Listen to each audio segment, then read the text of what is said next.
Nós tivemos agora, às 18 horas, a atividade Vozes de Brasis, com a apresentação do Sarau do Binho, um dos mais tradicionais saraus de periferia da cidade de São Paulo, já em atividade há quase 20 anos, por vários pontos da cidade. Amanhã, nessa atividade Vozes de Brasis, nós teremos às 18 horas, aqui também na Praça Interna, em frente ao auditório, a apresentação do Jongo do Coreto, da Comunidade Cultural Quilombaque, de Perus, que vem fazer uma roda de jongo com a gente aqui. E na quinta-feira, também às 18 horas, o Coral Calipeti, da aldeia indígena Calipeti, da terra indígena Tenondeporã, aqui do extremo sul de São Paulo. Essas são as atividades do Vozes de Brasis. Outra atividade que faz parte do seminário Pensa Brasil é o programa Leituras de Brasil.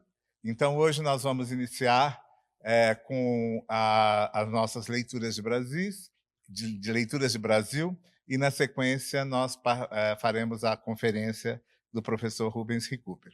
Então, para essa primeira atividade, para o Leituras de Brasil de hoje, nós queremos convidar a participação muito especial de alguns estudantes da Universidade de São Paulo, onde nós tivemos ontem, na abertura do Leituras de Brasil, a participação muito especial de Chico Buarque, que gravou especialmente para a abertura do nosso evento, a leitura em vídeo de um fragmento de Raízes do Brasil, do seu pai, Sérgio Buarque de Holanda. E no encerramento, nós teremos também a participação muito especial de Maria Bethânia, que também gravou em vídeo para nós uma leitura de fragmentos de Macunaíma.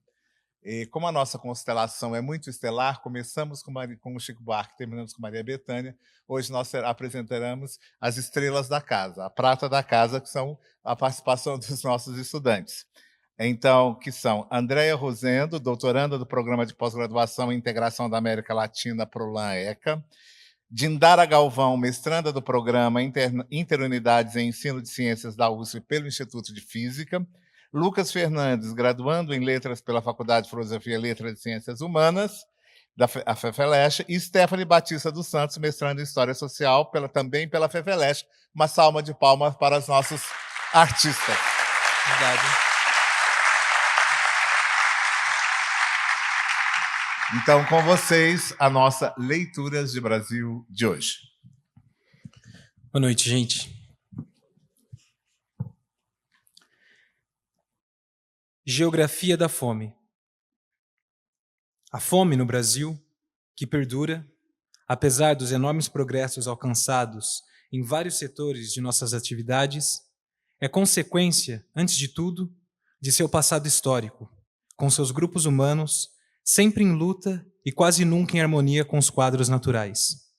Luta, em certos casos, provocada e por culpa, portanto, da agressividade do meio, que iniciou abertamente as hostilidades, mas, quase sempre, por inabilidade do elemento colonizador, indiferente a tudo que não significasse vantagem direta e imediata para os seus planos de aventura mercantil. Aventura desdobrada em ciclos sucessivos de economia destrutiva ou, pelo menos, desequilibrante da saúde econômica da nação. O do pau-brasil, o da cana-de-açúcar, o da caça ao índio, o da mineração, o da lavoura nômade, o do café, o da extração da borracha e, finalmente, o de certo tipo de industrialização artificial baseada no ficcionismo das barreiras alfandegárias e no regime de inflação.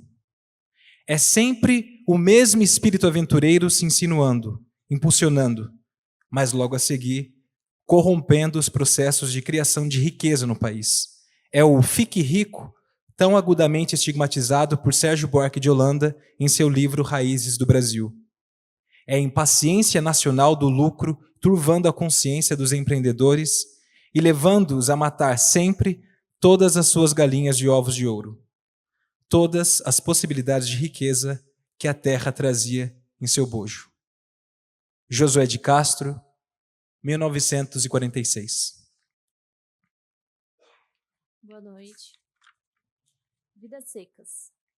Cochicharam uma conversa longa e entrecortada, cheia de mal-entendidos e repetições.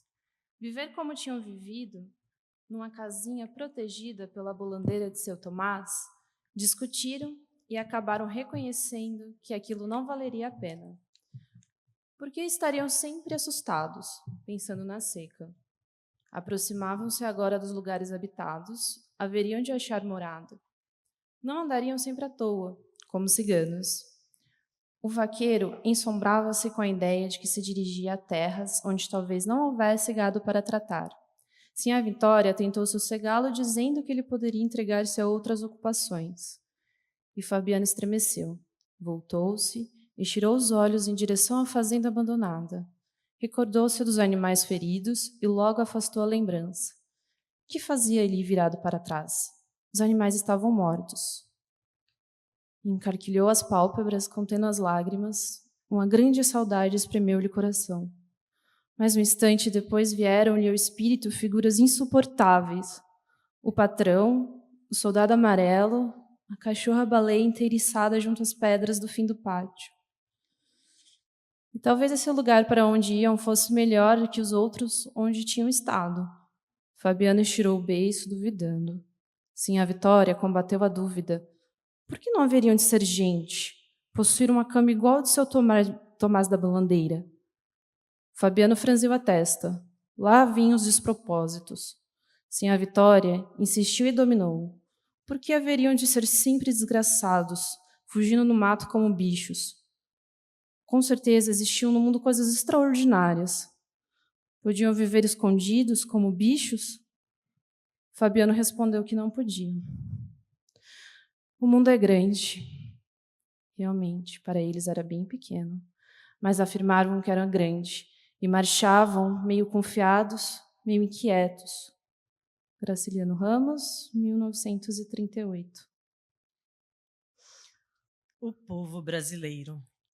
O Brasil foi regido primeiro como uma feitoria escravista, exoticamente tropical, habitada por índios nativos e negros importados. Depois, como um consulado em que o povo sublusitano, mestiçado de sangue afros e índios, vivia o destino de um proletariado externo dentro de uma possessão estrangeira. Os interesses e as aspirações do seu povo jamais foram levados em conta, porque só se tinha atenção e zelo no atendimento dos requisitos de prosperidade da feitoria exportadora. O que se estimulava era o aliciamento de mais índios trazidos dos matos ou a importação de mais negros trazidos da África, para aumentar a força de trabalho, que era a fonte de produção de lucros da metrópole. Me emocionei um pouco. Nunca houve aqui um conceito de povo englobando todos os trabalhadores e atribuindo-lhes direito. Nem mesmo o direito elementar de trabalhar para nutrir-se, vestir-se e morar. Essa primazia do lucro sobre a necessidade gera um sistema econômico acionado por um ritmo acelerado de produção do que o mercado externo dela exigia, com base numa força de trabalho afundada no atraso, famélica, porque nenhuma atenção se dava à produção e reprodução das suas condições de existência. Em consequência, coexistiam sempre uma prosperidade empresarial, que às vezes chegava a ser a maior do mundo, e uma penúria generalizada da população local. A sociedade era, de fato, um mero conglomerado de gentes multiétnicas oriunda da Europa, da África ou nativos daqui mesmo, ativadas pelas mais intensa mestiçagem, pelo genocídio mais brutal na dizimação dos povos tribais e pelo etnocídio radical na descaracterização cultural dos contingentes indígenas e africanos. Darcy Ribeiro, 1995. Quarto de despejo. 10 de maio. O tenente interessou-se pela educação dos meus filhos. Disse-me que a favela é um ambiente propenso, que as pessoas têm mais possibilidades de delinquir do que tornar-se útil à pátria e ao país. Pensei, se ele sabe disso, por que não faz um relatório e envia para os políticos? Agora falar para mim que sou pobre lixeira? Não posso resolver nem minhas dificuldades. O Brasil precisa ser dirigido por uma pessoa que já passou fome. A fome também é professora. Quem passa fome aprende a pensar no próximo e nas crianças. 19 de maio. Eu estou começando a perder o interesse pela existência. Começo a revoltar, e a minha revolta é justa. Lavei o assoalho, porque estou esperando a visita de um futuro deputado, e ele quer que eu faça uns discursos para ele. Ele disse que pretende conhecer a favela, que se for eleito, há de abolir as favelas. Contemplava extasiada o céu cor de anil, e eu fiquei compreendendo que eu adoro o meu Brasil. Aqui na favela, quase todos lutam com dificuldade para viver. Mas quem manifesta o que sofre é só eu. E faço isso em prol dos outros. Quando estou na cidade, tenho a impressão que estou na sala de visitas, com seus lustres de cristais, seus tapetes de veludos, almofadas de cetim. E quando estou na favela, tenho a impressão que sou um objeto fora de uso, digno de estar num quarto de despejo. 20 de maio. Abri a janela e vi as mulheres que passam rápidas com seus agasalhos descorados e gastos pelo tempo. Daqui a uns tempos, estes paletó que elas ganharam de outras e que há muito devia estar num museu, vão ser substituídos por outros. É aos políticos que há de nos dar. Devo incluir-me, porque eu também sou favelada. Sou rebotalho. Estou no quarto de despejo. E o que está no quarto de despejo ou queima-se ou joga-se no lixo. Para mim, o mundo, em vez de evoluir, está retornando à primitividade. Quem não conhece a fome há de dizer, quem escreve isso é louco. Mas quem passa fome há de dizer, muito bem, Carolina, os gêneros alimentícios devem ser ao alcance de todos.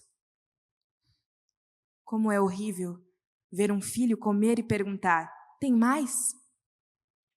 Essa palavra, tem mais, fica oscilando dentro do cérebro de uma mãe que olha as panelas e não tem mais.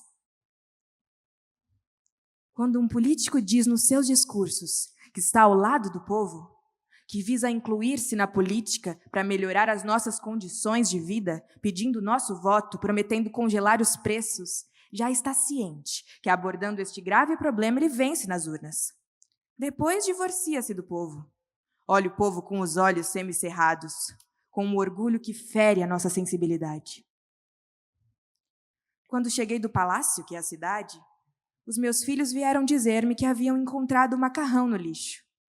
E a comida era pouca. Eu fiz um pouco do macarrão com feijão. E o meu filho João José disse-me, pois é, a senhora disse-me que não ia mais comer as coisas do lixo.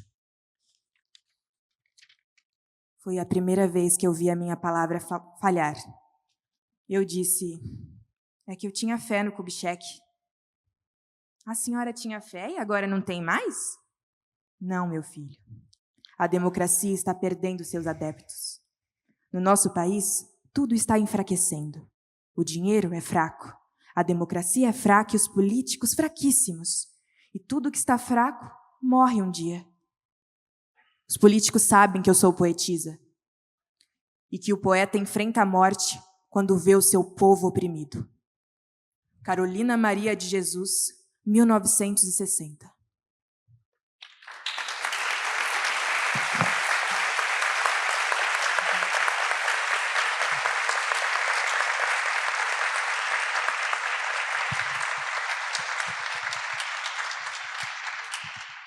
Muito obrigado, agradecemos imensamente a Andréia, Dindara, Lucas e Stephanie. Esse trabalho de pesquisa, essa seleção de textos feitos para essa série Leituras Brasil, foi realizada por 3 estudantes também da Faculdade de Filosofia, Letras e Ciências Humanas, estagiários da Biblioteca Brasiliana Gita e José Mindlin, do projeto 3x22, que são Bruna Martins, Giovanni Direnzi e Norberto de Assis, a quem eu peço uma salva de palmas. Por favor, levante-se. Fiquem de pé, meninos. De pé, de pé. Cadê a Bruna? Trabalho árduo e belíssimo que eles fizeram. Bom, para dar sequência à noite de hoje, para chamar o nosso convidado e apresentá-lo, eu quero passar o microfone, chamar aqui e passar o microfone para o coordenador curatorial do projeto, diretor da Biblioteca Brasileira Guido José Mindlin, Alexandre Sais.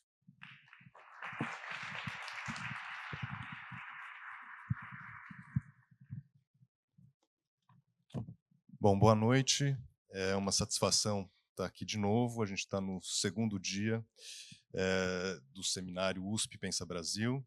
Esse seminário que nesse segundo dia a gente teve início, né, com uma atividade do Sarau do Binho, que foi, né, uma grande satisfação. Eu agradeço muito a presença deles aqui no início da nossa atividade da noite, e com essas leituras que dialogam não só intensamente com o tema, né, proposto para o dia de hoje, que é as relações entre Estado e desigualdade no Brasil, mas com a problemática mais geral, né, do próprio seminário USP Pensa Brasil, com a discussão, né, que tivemos ontem com o Pensar o Brasil no século XXI, e essa proposta de pensar a partir das questões lançadas por nosso pensamento social brasileiro, por nossa literatura, né, desse pensar dos dilemas da longa duração. Então, hoje, a gente tem um desses grandes dilemas da longa duração da sociedade brasileira, que é a desigualdade, né, um tema que é fundamental e central na discussão sobre o Brasil hoje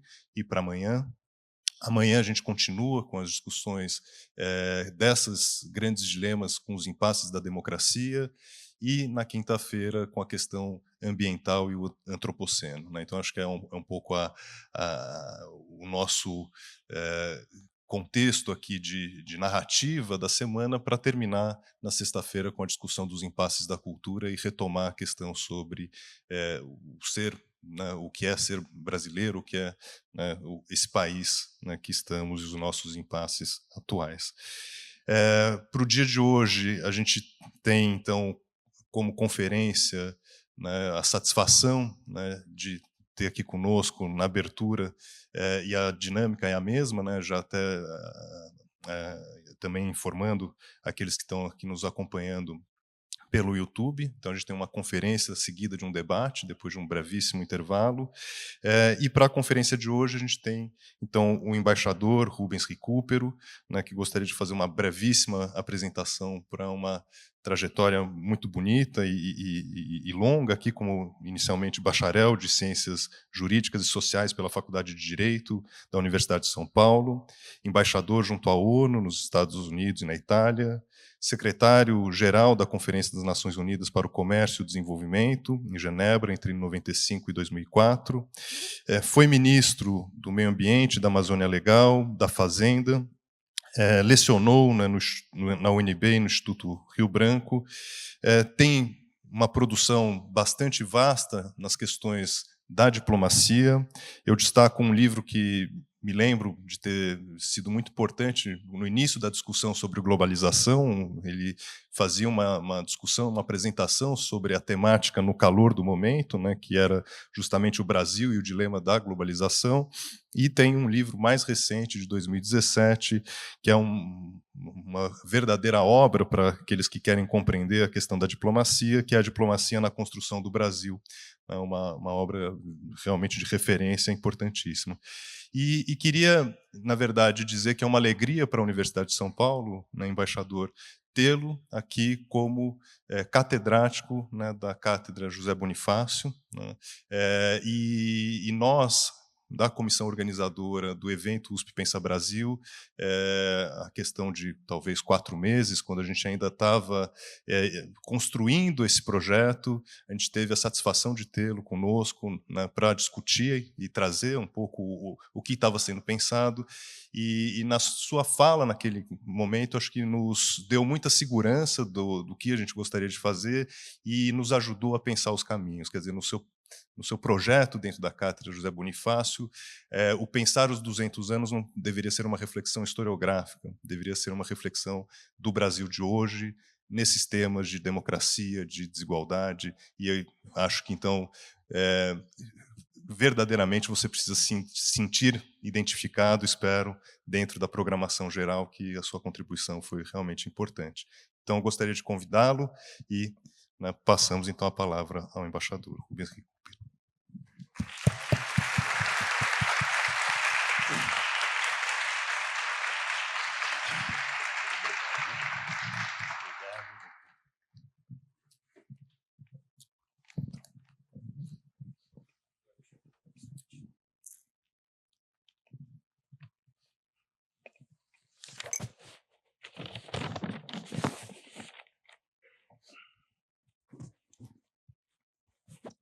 Boa noite, professora Maria Arminda, prezadas senhoras, senhores, estudantes.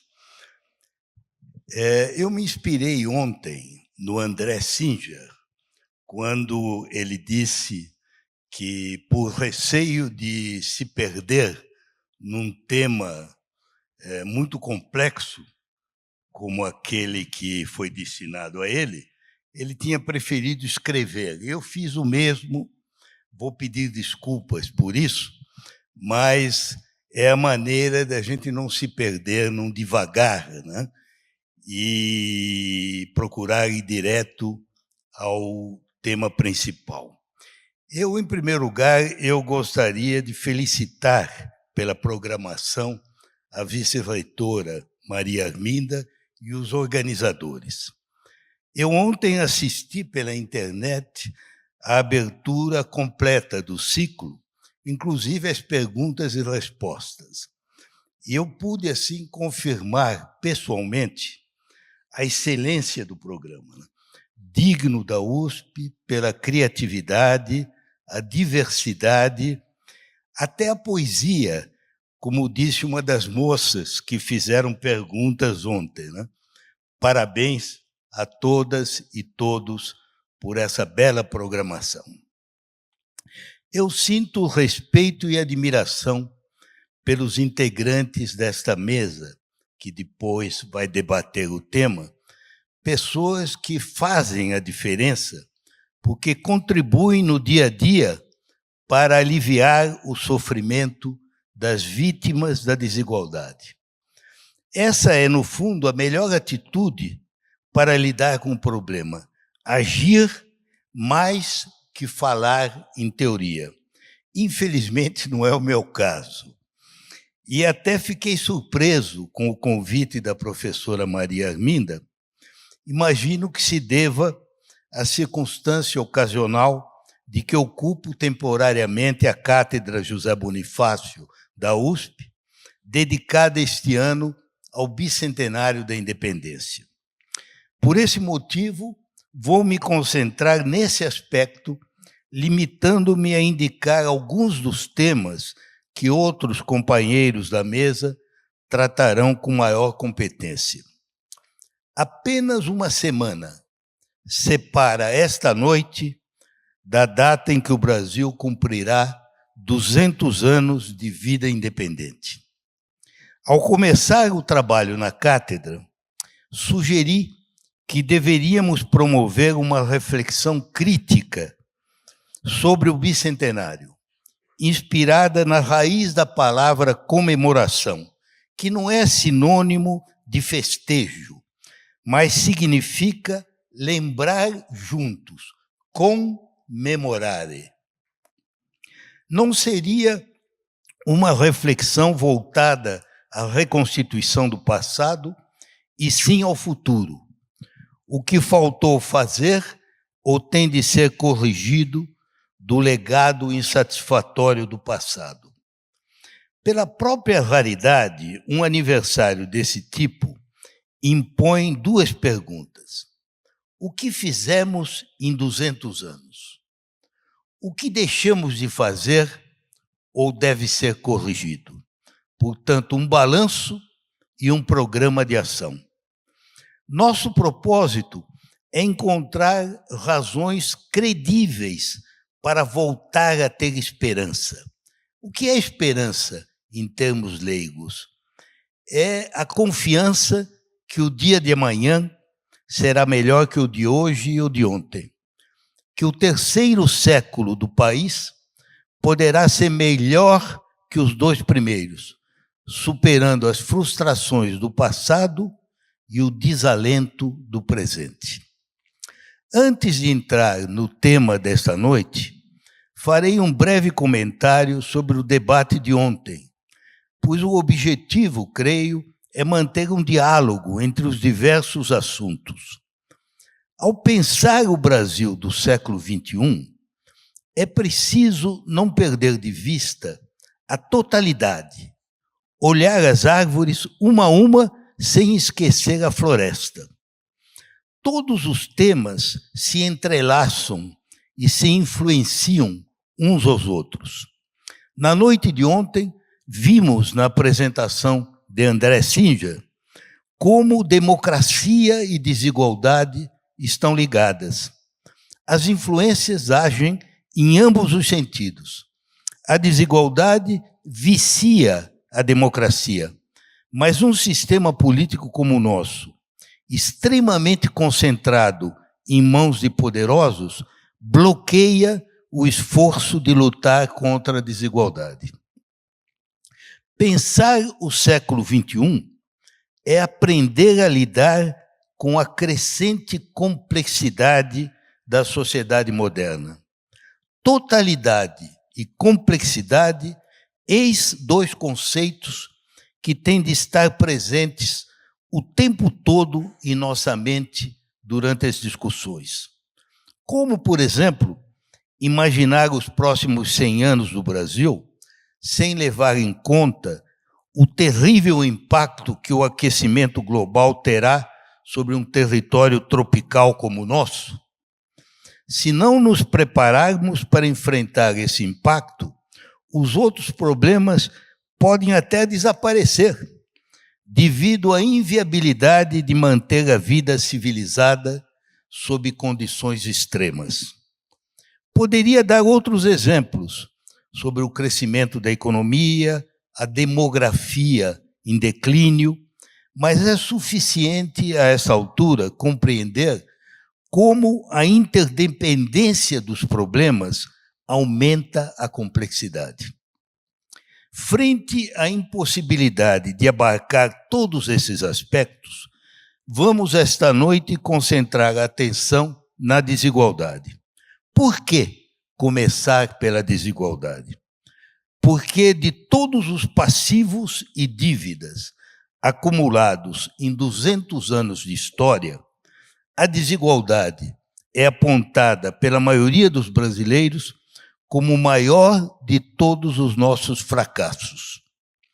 Existe um consenso sobre esse ponto, como se viu ontem em praticamente todas as intervenções, desde a primeira até a última. Nesse sentido, eu gostaria de ler a expressiva passagem com que José Murilo de Carvalho fecha seu livro sobre o longo caminho da cidadania no Brasil. Abre aspas. José Bonifácio afirmou, em representação enviada à Assembleia Constituinte de 1823, que a escravidão era um câncer que corroía nossa vida cívica e impedia a construção da nação. A desigualdade é a escravidão de hoje, diz José Murilo. O novo câncer que impede a constituição de uma sociedade democrática. A escravidão foi abolida 65 anos após a advertência de José Bonifácio. A precária democracia de hoje não sobreviveria à espera tão longa para extirpar o câncer da desigualdade. Fechar aspas. Ao estabelecer como que um vínculo sucessório entre desigualdade e escravidão, José Murilo põe o dedo na ferida que torna singular a experiência brasileira. Desigualdade existe por toda parte. Mesmo a desigualdade extrema, a excessiva concentração de riqueza em mãos de poucos, se encontra em ascensão no mundo inteiro. O que distingue a experiência brasileira é a combinação, possivelmente única, de certo gênero extremo e persistente de desigualdade com antecedentes de sociedade escravagista em sua mais profunda essência. Não basta a existência de escravos para definir uma sociedade como escravagista. Para isso, devem estar presentes outras condições, como a influência onipresente da escravatura permeando toda a vida social e cultural. Foi o que levou Joaquim Nabuco a sustentar, entre aspas, o caráter orgânico da escravidão no Brasil, fechar aspas, como mostrou Evaldo Cabral de Melo no artigo desse nome. Ao propor em O Abolicionismo, de 1883, o que viria a se tornar a primeira interpretação abrangente da história da formação brasileira, Nabuco afirmou, abre aspas, foi a escravidão que formou o Brasil como nação. Ela é a instituição que ilumina nosso passado mais poderosamente que qualquer outra. É a partir dela que se definiram entre nós a economia, a organização social e a estrutura de classes, o Estado e o poder político, a própria cultura. Fechar aspas. Embora reconheça o perigo de reducionismo inevitável nas explicações totalizadoras, Cabral destaca que no Brasil a escravidão assumiu ainda outro aspecto diferencial. Ela contribuiu pela miscigenação para formar o essencial da população do país antes do começo da imigração de massa em fins do século XIX. Na época da independência, numa população de 4.600.000 pessoas, das quais cerca de 800.000 indígenas, havia mais de 1 milhão de escravos, remanescentes e descendentes dos milhões de africanos introduzidos na colônia ao longo de 3 séculos. Mais de 1,5 milhão seriam ainda importados ilegalmente, até a extinção do tráfico após 1850. O Brasil representou sozinho a destinação de quase a metade do total dos 12 milhões de escravizados chegados às Américas, em comparação, por exemplo, com menos de 500 mil para os Estados Unidos. Isso é um dado que surpreende muita gente. Os Estados Unidos receberam 350 mil africanos, comparados a quase 6 milhões no Brasil. Os números são esmagadores. Ainda assim, não conseguem dar ideia de como a escravatura contaminou todos os aspectos da sociedade organizada no Brasil. Em contraste com os Estados Unidos, a escravidão não ficou confinada apenas a uma região do país, a mais atrasada do ponto de vista político e econômico, preservando a metade mais desenvolvida como área livre de escravos. Da mesma forma que no velho sul profundo dos Estados Unidos, sobre o qual escreveu William Faulkner, o passado escravagista não morreu de todo no Brasil, nem sequer acabou de passar. O William Faulkner dizia que o past ainda não é passado, porque ainda está passando.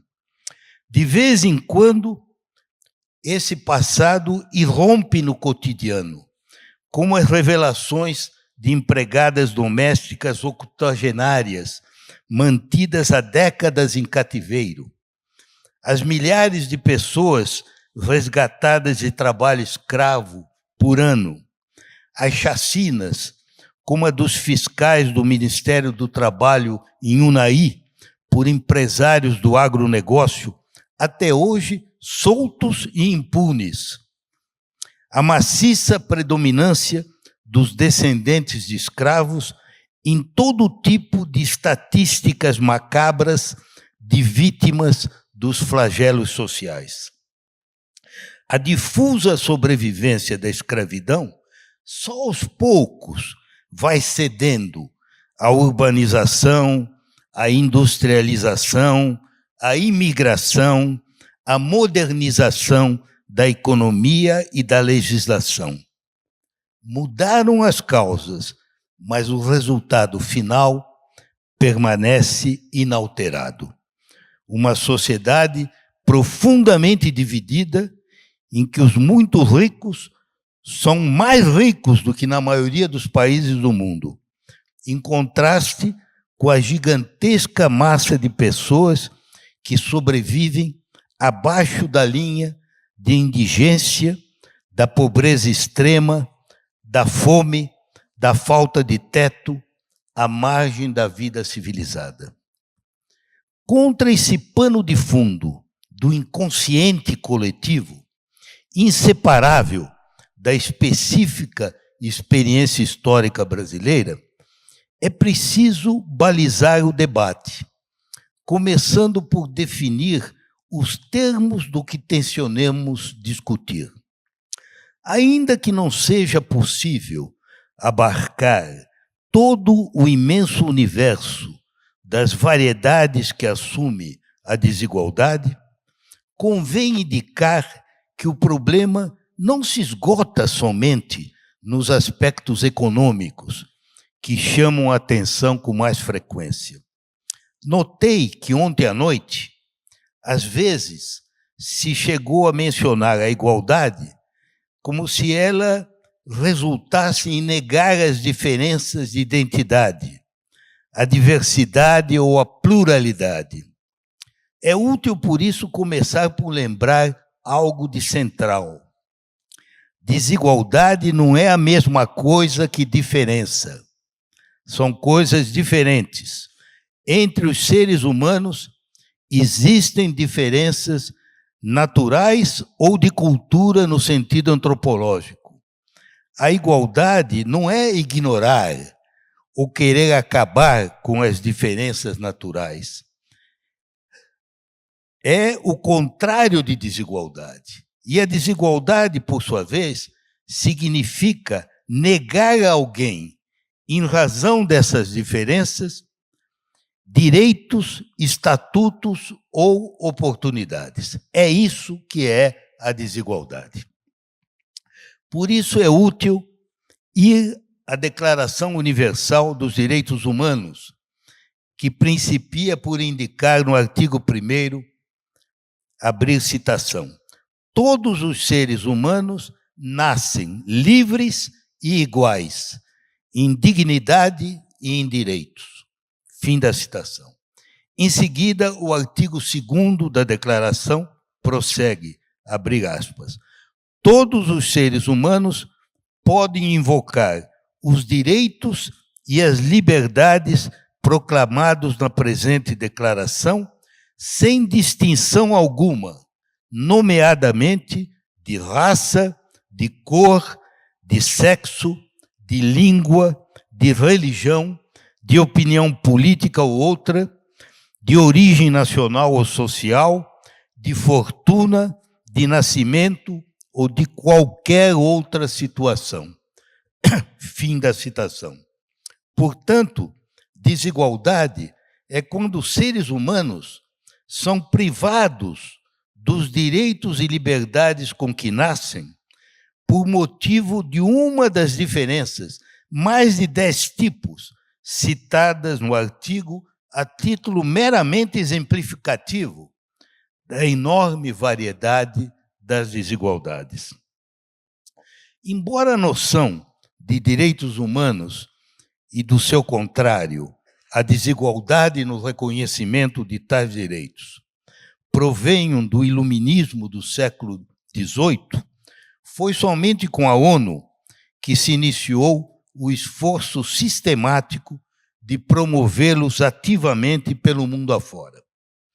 Em contraste com a primeira metade do século XX, dominada por ideologias totalitárias e absolutistas que conduziram ao Holocausto e a atrocidades de todo gênero, a partir de meados do século, assistimos a uma evolução da consciência moral da humanidade, que se move continuamente rumo à constante expansão dos direitos. Direitos civis e políticos é o primeiro pacto, direitos econômicos, sociais e culturais, o segundo pacto, a Convenção contra a Discriminação Racial, a Convenção sobre a Discriminação contra as Mulheres, a dos direitos das crianças, dos migrantes e famílias, das pessoas com deficiências, até chegar, como nota Norberto Bobbio, aos direitos dos animais, que partilham com os seres humanos, ao menos, a capacidade de sofrer.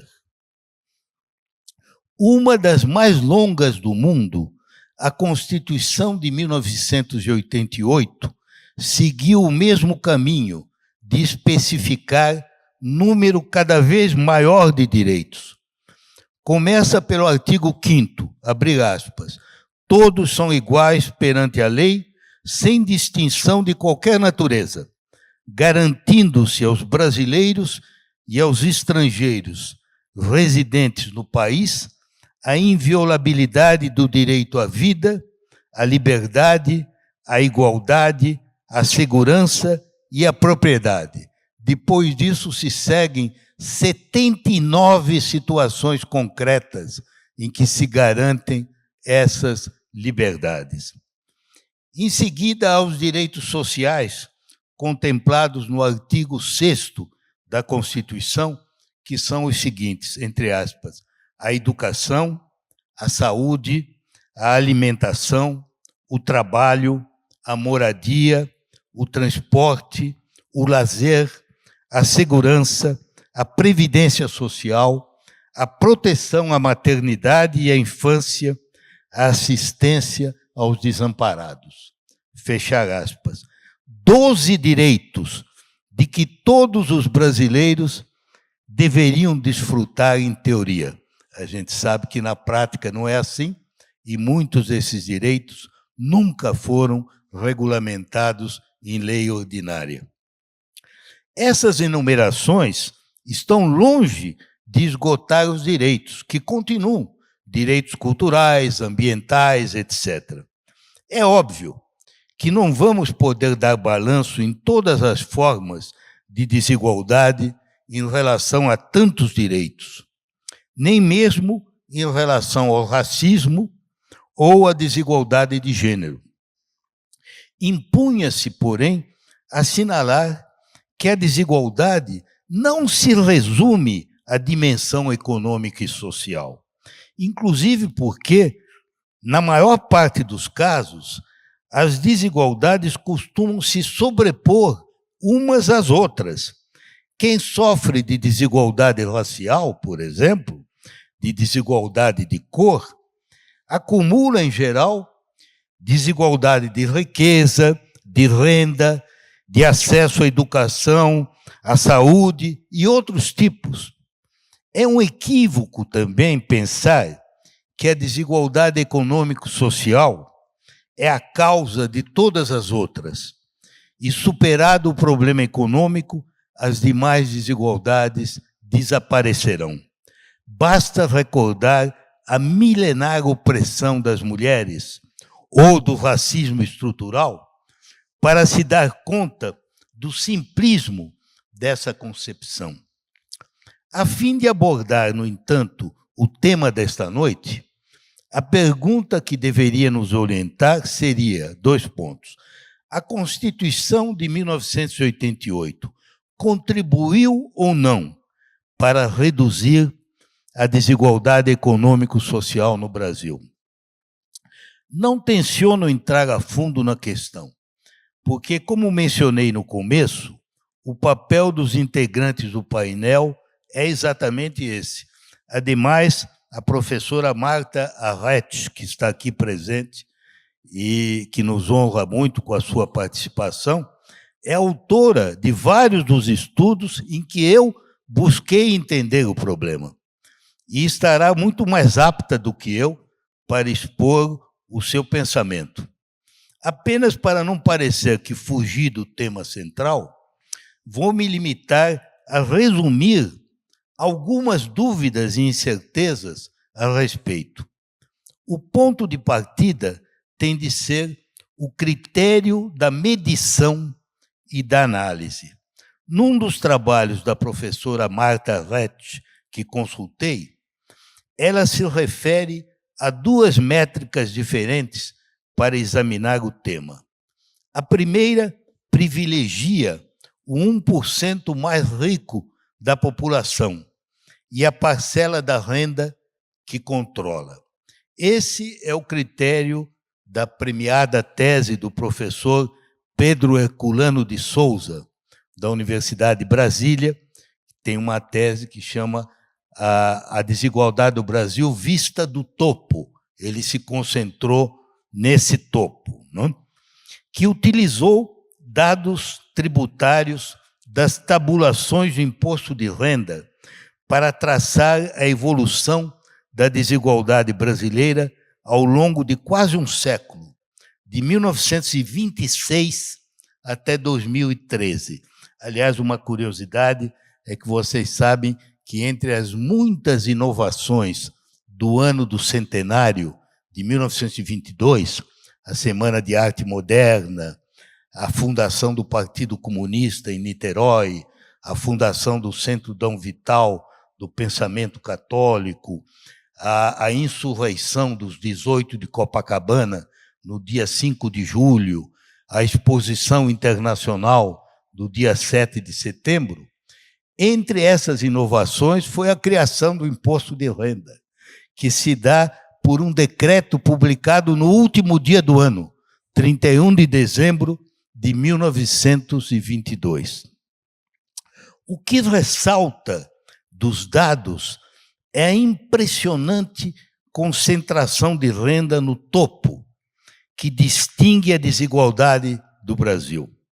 Um país onde o 1% mais rico assambarca cerca de 23% da renda nacional, em contraste com a maioria dos países nos quais a porcentagem de renda apropriada pelo centésimo se situa ao redor de 10%, com as nações do norte da Europa, Dinamarca, Noruega, Países Baixos, em torno de 5% a 6%.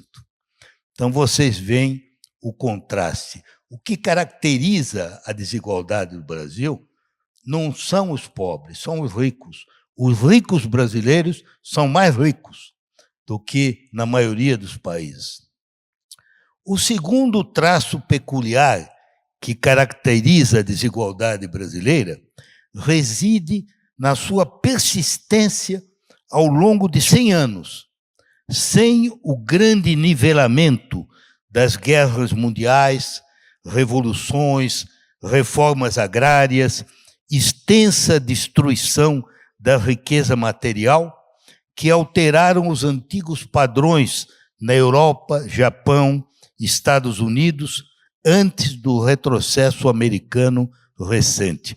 Os americanos hoje estão como o Brasil, com 23%, tanto assim que lá alguns estudiosos falam na brasilianização dos Estados Unidos, evidentemente não como elogio, né? O mais impressionante é que a estabilidade da concentração resistiu a transformações de grande porte, como a multiplicação por 6 da população e por 12 do produto interno bruto em quase 100 anos.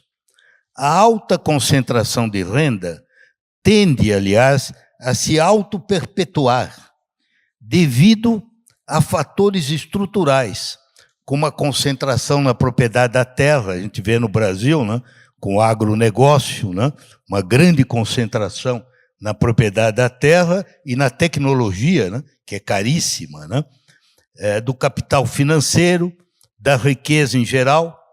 E, além do mais, os setores do topo acabam por acumular tanto poder político e econômico que bloqueiam, como dissemos antes, as tentativas de redistribuição em condições democráticas normais.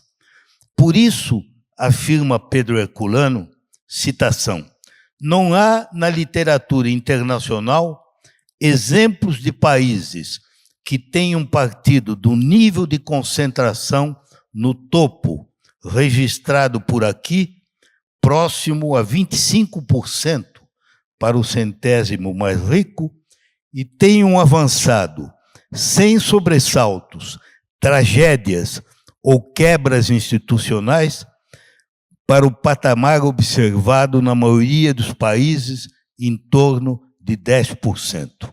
Fechar aspas. Para não ficarmos muito deprimidos, eu diria que mais esperançosa é a abordagem da professora Marta Arlet, que prefere focalizar a análise no que ocorre com os 99% do resto da pirâmide.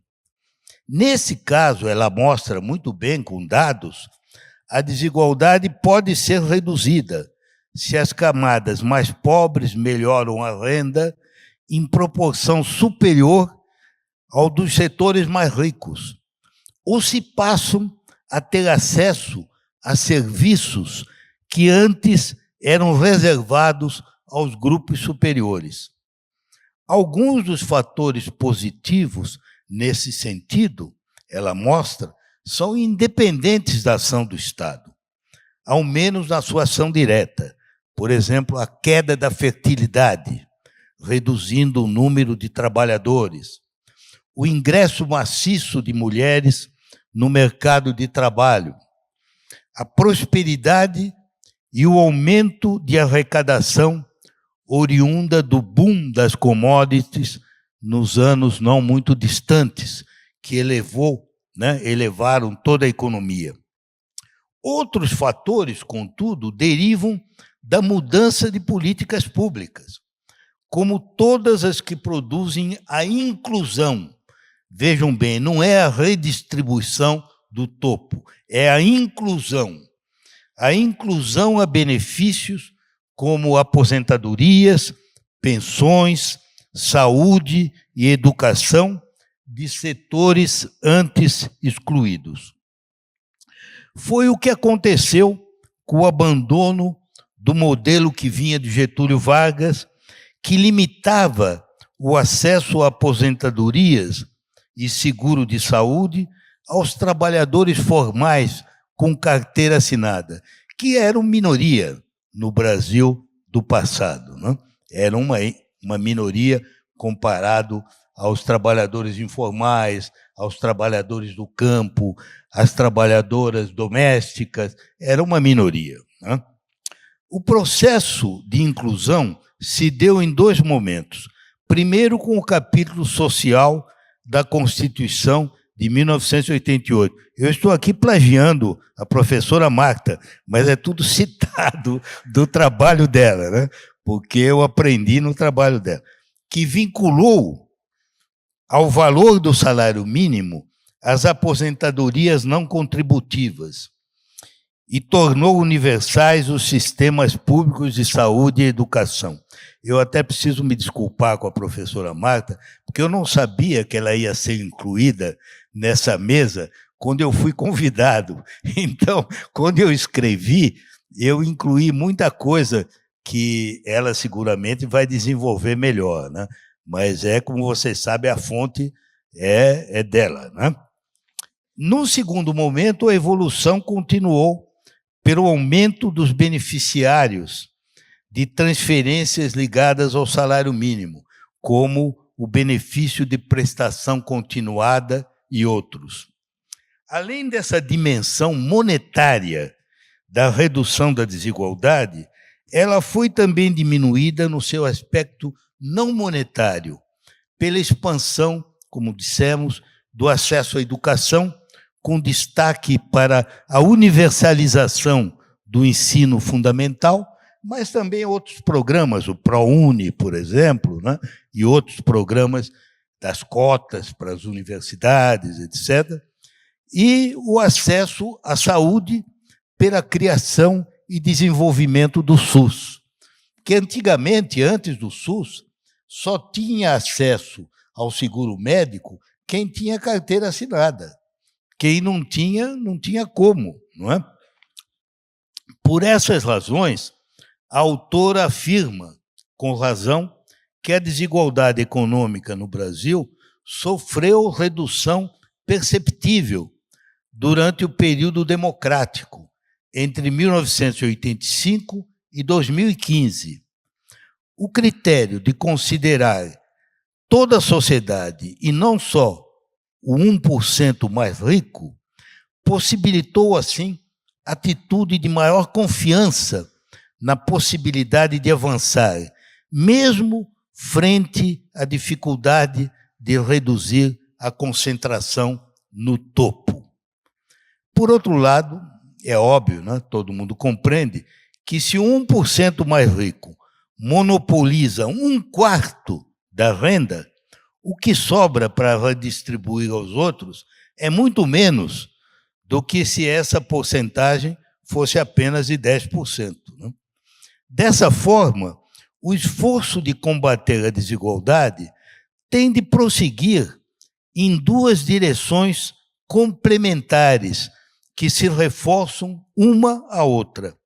É preciso insistir tanto na ampliação de políticas de inclusão eficazes, bem direcionadas, quanto, ao mesmo tempo, na ofensiva para aprovar, o que é muito mais difícil, medidas capazes de diluir a concentração.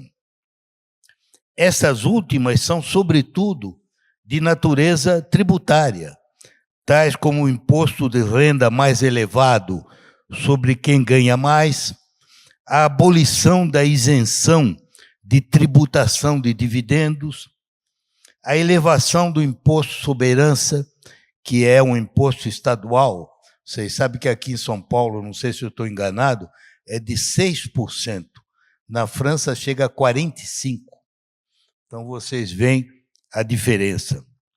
E, de maneira geral, uma estrutura menos dependente de impostos indiretos que taxam os mais pobres de modo desproporcional.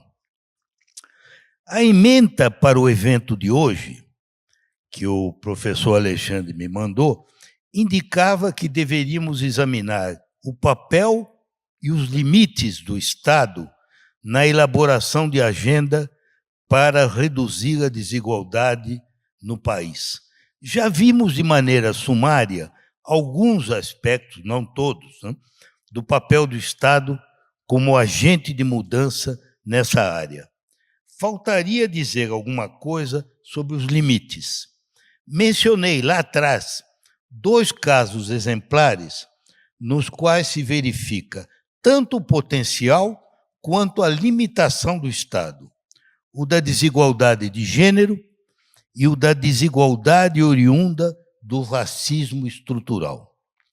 Não se trata propriamente da desigualdade econômica, mas o interrelacionamento e a interdependência dos 2 aspectos são tão evidentes que seria artificial querer separá-los.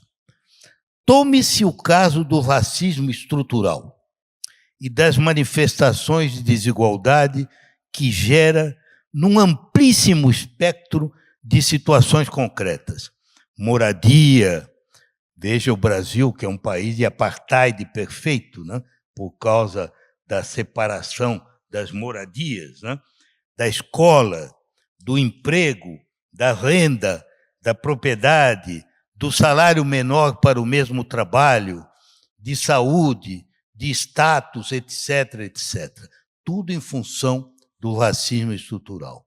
O Estado, isto é, o governo, por meio de políticas públicas e de leis, pode fazer muito para atacar algumas dessas manifestações. Pode até, como se viu nos Estados Unidos, utilizar o transporte público para obrigar a dessegregação das escolas.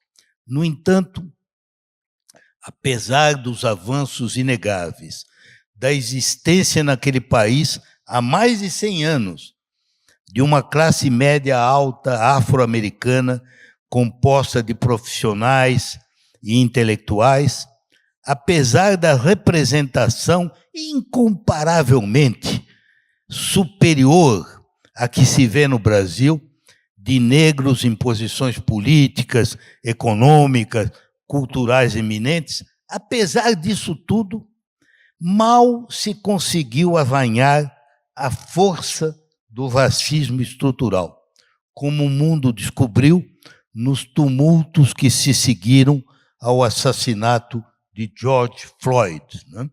E como se percebe hoje em dia, da polarização política norte-americana, que, como vocês sabem, embora ninguém goste de admitir, tem nesse problema do racismo uma das raízes mais intratáveis, embora haja uma hipocrisia. É como o sexo na época vitoriana. Ninguém fala, mas todo mundo pensa. Então, é exatamente o que acontece nos Estados Unidos quanto a essa matéria. Outro exemplo é o da desigualdade de gênero. Pessoalmente, eu sou de opinião que, de todas as formas de luta contra a desigualdade, a que possui o potencial mais transformador, até mesmo da intimidade da relação entre as pessoas, a relação de dominação, mesmo no amor, é a promoção da maior igualdade possível entre mulheres e homens. Eu uma vez participei, quando era secretário-geral da UNCTAD, de um evento familiar na casa do Michel Candesu, diretor do Fundo Monetário, grande amigo meu, no sul da França. Nós discutíamos quais seriam as razões credíveis para acreditar que o novo século, o novo milênio, nós estávamos em 1990 e pouco, né? Que o novo milênio seria melhor do que o passado. E a primeira resposta foi a dele. Ele me disse, olha, a razão para ser otimista é a emancipação da mulher. Porque em todas as culturas, praticamente, nós vivemos até hoje como se nós utilizássemos apenas metade do cérebro. Agora, com todos os problemas, nós estamos começando a utilizar as duas metades. E é isso. Na verdade, vocês sabem que essa ideia da promoção da igualdade é poderosíssima e difícil. Também aqui os progressos são notáveis, não tanto entre nós, mas em numerosos países, até sul-americanos, como o Chile, né? Metade do gabinete é de mulheres. As leis e políticas públicas têm ajudado a minorar as diferenças de salários, de atenuar as barreiras às mulheres nas empresas e na vida pública. Não obstante, até nos países nórdicos, onde às vezes as mulheres chegam a ocupar mais de 50% dos postos de direção e governo, constata-se a lentidão da superação de certas chagas, como, surpreendentemente, a violência doméstica, que existe, mesmo nesses países, contra as mulheres. E, acima de tudo, uma área em que o progresso é muito lento, a partilha dos serviços domésticos e do cuidado dos filhos, que continua a recair maciçamente sobre as mulheres, apesar de todos os avanços. Uma indicação: da persistência do preconceito acaba de ocorrer no país mais progressista em igualdade de gênero, a Finlândia, no episódio que vocês devem ter visto, de intolerância em relação a uma mulher que apareceu se divertindo numa festa, nada menos que a primeira-ministra do país, e ela não fez nada de errado, não tomou droga, não fez striptease, não fez nada. Foi simplesmente uma festa. E é um país em que as mulheres são mais do que 50% de grande parte dos postos de direção. Então, como vocês veem, a persistência, por isso que eu dizia, aí, em outras palavras, no âmbito da herança cultural e do comportamento que permeia o inconsciente das pessoas, a ação do Estado revela a sua insuficiência. Não é que ele não possa nada, mas ele não pode tudo, né? A mudança cultural é a coisa mais difícil de se obter e a mais lenta. Igualmente, o poder de um governo nacional enfrenta os obstáculos de crises econômicas globais que ninguém controla. A de 2008, por exemplo, de catástrofes naturais que independem dos governos, apesar de revelarem, de algum modo, as digitais humanas, como as pandemias, o aquecimento global, ou, em outro domínio, guerras como a da Ucrânia. Isso, evidentemente, um governo nacional não tem como controlar. Vou ficar por aqui, passando às conclusões. Da mesma forma que José Murilo, penso que a democracia real, com cidadania participativa, é incompatível com desigualdade extrema. Não só no Brasil, basta olhar os Estados Unidos, né? O que está acontecendo lá, em grande parte, é uma consequência direta do retrocesso em matéria de distribuição de renda. E isso ocorre no Ocidente e em todo o mundo.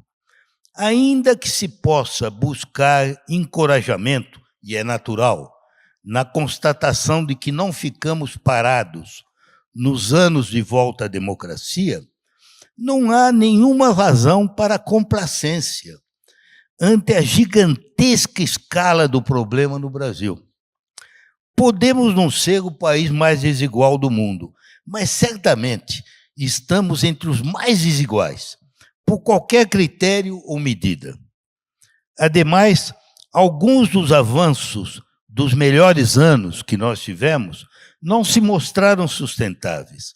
As recessões de 2015, 2016, a da pandemia em 2020, o desemprego de massa, apenas para citar alguns fatores, acabaram fazendo com que se registrasse de novo aumento da desigualdade, da pobreza, da indigência, da fome, do número dos sem-teto. Em matéria como essa, que afeta a vida, a alimentação, a moradia, a sobrevivência, a dignidade de milhões de pessoas, muitas crianças e mães, chefes de família, qualquer complacência, qualquer satisfação pelas melhorias insuficientes alcançadas em certos momentos são condenáveis.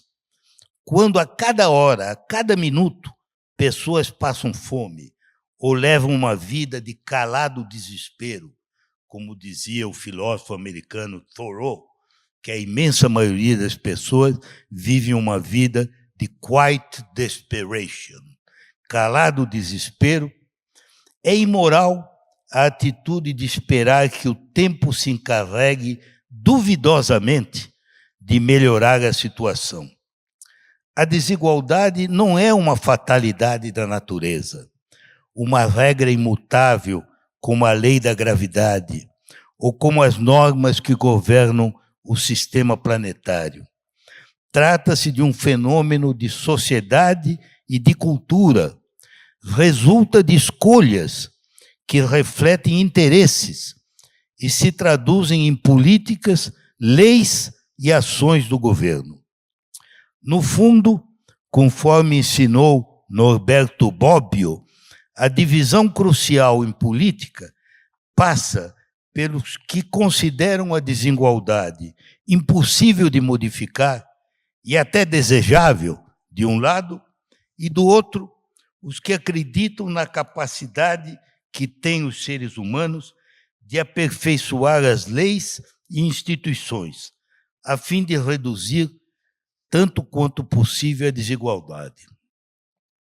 Enquanto o nosso país estiver na lista dos mais desiguais, seremos obrigados a repetir com o grande poeta e filósofo italiano Giacomo Leopardi, e abrir a citação: se queremos algum dia despertar e retomar o espírito da nação, nossa primeira atitude deve ser não a soberba, nem a estima das coisas presentes, mas a vergonha. Fim de citação. Apesar das angústias do presente e da terrível herança do passado, precisamos, como povo, trabalhar para que os próximos 100 anos, que começam em 7 de setembro e na eleição de 2 de outubro, permitam construir um país onde prevaleça, como no norte da Europa, a paixão da igualdade. Somente assim poderemos sonhar zerar no terceiro centenário o déficit de desigualdade e pobreza, a fim de que o Brasil mereça finalmente admiração e respeito, não pelo poder, não pela riqueza, mas pela maneira pela qual trata os membros mais fracos e vulneráveis da sua sociedade. Muito obrigado.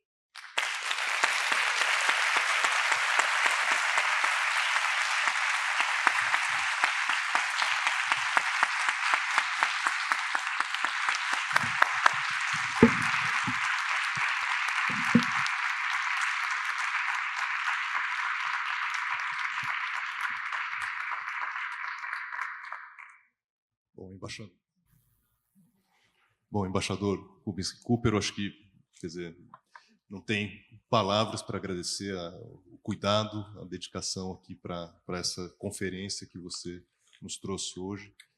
Ao mesmo tempo, graças a pessoas como a Marta e o Pedro, eu mesmo não sabia nada disso. Eu estudei muito, eu sou um bom estudante, apesar de ter 85 anos. Passei aí semanas estudando para escrever esse livro. Então, agradecemos muito e, por outro lado, muito triste, em 2022, uma conferência dessa, que dialoga tão intensamente com os textos lidos aqui de Darcy Ribeiro, ou especialmente Carolina Maria de Jesus, Graciliano e José de Castro, já escritos há tantas décadas. Eu vou fazer uma sugestão, a gente precisa fazer uma pausa muito breve para a gente poder montar aqui o debate com uma grande satisfação com o Gilson Rodrigues, Silvio Almeida, Marta Retti, nesse segundo, na parte aqui do nosso debate, deixando já aqui o registro que, infelizmente, o padre Júlio Lancelotti não vai estar conosco. Ele sentiu muito, pediu desculpas, mas mandou aqui um grande abraço para todos que estarão aqui conosco.